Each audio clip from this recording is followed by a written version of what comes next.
Hello বন্ধুরা, কেমন আছে সবাই?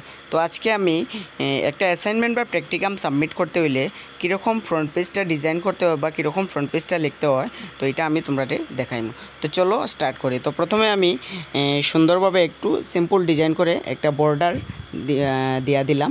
তারপর আমি দেখো কলেজের নামটা, যে কলেজে সাবমিট করব সেই কলেজের নামটা একটু সুন্দর করিয়া কাটা কম্পাস দিয়ে একটু তাড়াভাবে লিখলে খুব সুন্দর লাগে।